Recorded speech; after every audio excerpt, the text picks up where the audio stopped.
Alrighty guys, y'all recognize those parts. Engine. Alright, now y'all recognize this truck. Damn, I forgot the year, but it's a Ram. It looks good, but it's an older model Ram with a lot of freaking miles. Now here's the deal. You notice what's missing from under this hood. Yeah, the engine. You know why? That's because we took it out. Here's the reason. I don't know.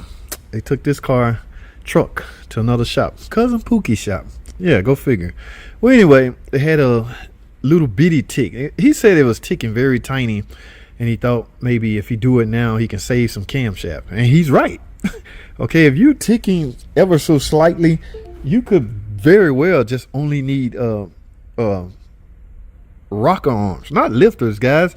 Please get out of the habit of saying the 3.6 Pentastar ticking is from lifters. The lifters are not ticking. It's the rocker arms that are coming apart causing the tick. Okay, you very seldomly need lifters.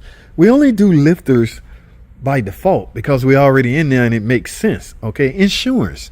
You ever heard of the term? We're doing it for insurance purpose. While you're in there, do them all because we don't want it to come back.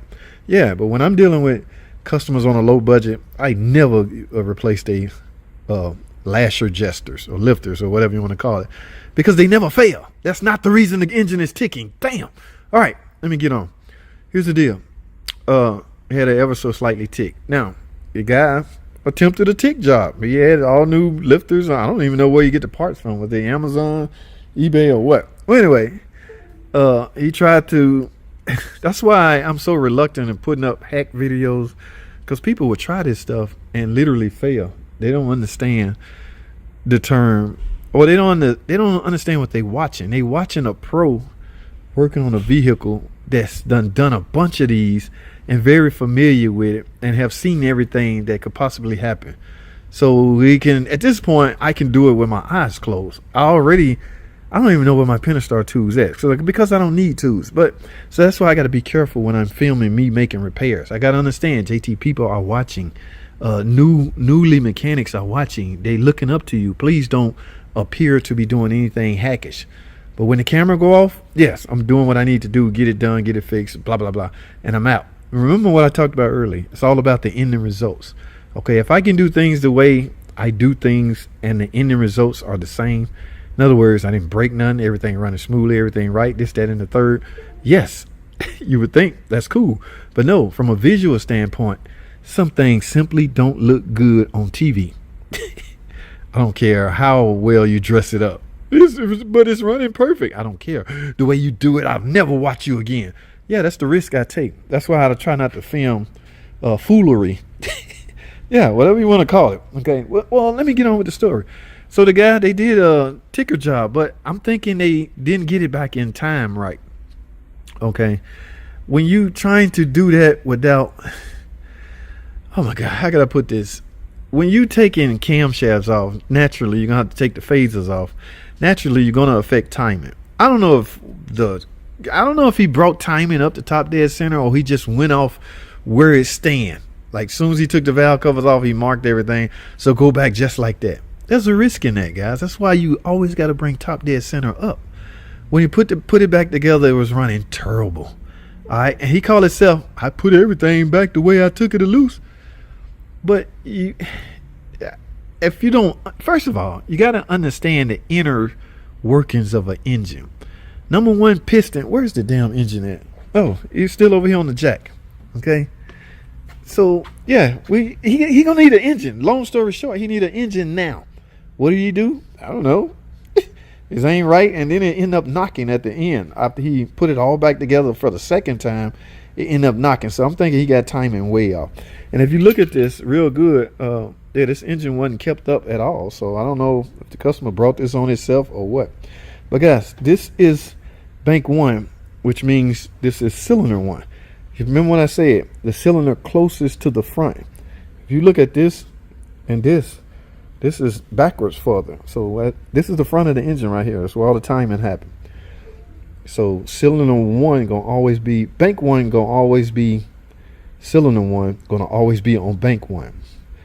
Okay, how you determine bank one versus bank two? Like I said, from a Chrysler standpoint, not all engines are the same. I got in trouble for saying that, but the cylinder that's closest to the front gonna always be cylinder one. All right, even if this was over here, let's say this one was closer to the front, that means this would be cylinder 1. All right, it's not a standard. It's not one of those things that has to be this way. But I'm thinking from engine 101, cylinder 1 is usually up front. I could be wrong. Like I say, some Fords are built different. But in this case, Chrysler, Dodge, Jeep, and all of them, yeah, this is cylinder 1, which means this is bank 1. Okay, so this is not up.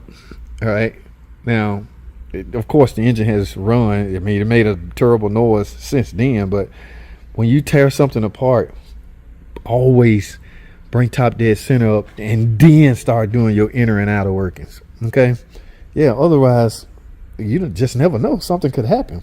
Okay, because there's no timing mark on the crankshaft. All right, remember back in the day, a lot of engines, you get marks on the cam, both cams, and you get a mark on the crankshaft pulley, on the harmonic balancer pulley. There's no mark on this, so you don't know. The only other option you have is to verify cylinders 1 is up. Okay, you can stick a screwdriver down in the spark plug hole and crank it over, not crank it over, but turn it over until the piston come all the way up, and look at the screwdriver go up and down wherever it pegs out. You know that's number 1. You can go that route, or you know number 1 is at top dead center. Okay, so I'm guessing based off of this, if number 1 is down and also cylinder 4 is down, I'm guessing if number 1 was up, cylinder 4 will all be up as well. It's just a guess. I don't know. I haven't thought about it that hard. But if you don't understand, if you don't know how to work on these engines, I suggest you not do it, because this poor guy, he love his truck. Just take it apart. Ain't no going back together, guy. You need an engine at this point. All right, we're not going to sugarcoat this. All right, we're not going to try to find out what he did wrong. It's noisy. Obviously, he did something wrong. We're not going to be responsible for trying to figure out what he did. He could have dropped his 10mm socket somewhere down. We ain't looking for that. Bro, you need an engine. It's simple as that. All right, you can come get it. He approved teardown time, but I don't know why. Look, and this is a 4-wheel drive. You know how hard these are to get in and out? Holy crap. Guys, I got to go. I'm talking too much. But, yeah, and this is the one. Yeah, this was pain. So be careful who you take your car to. And here's another thing. A lot of guys feel intimidated when they see an engine like this, or they hear that noise. They will automatically say, yep, you need an engine. It's just a damn tick. You don't need an engine just because you hear a little small tick. You need to fix the ticking problem. But a lot of guys feel intimidated, and they under the assumption, it's not really an assumption, they under the thinking, well, if you get an engine, I don't have nothing to worry about. All the pressure is now on that engine you install. The engine only go in one way. So it's likely not going to be ticking after I install you a new engine. Yeah, a lot of mechanics want to bail out like that. All right, but this can be fixed. You don't need an engine just because your engine making a ticking noise. It looked like sludge build up too. So this guy wasn't taking care. And it's a Gen 3. You see that cooler? Yeah, guys, I gotta go. Be careful who you take your car to. That's what I'm gonna name this video. Or something like this can happen. Cousin Pookie didn't put it back in time right, and here we are, getting the engine. All right, let me take a nice, good thumbnail picture of that. Guys, I gotta go. That's all I have. Thanks for watching.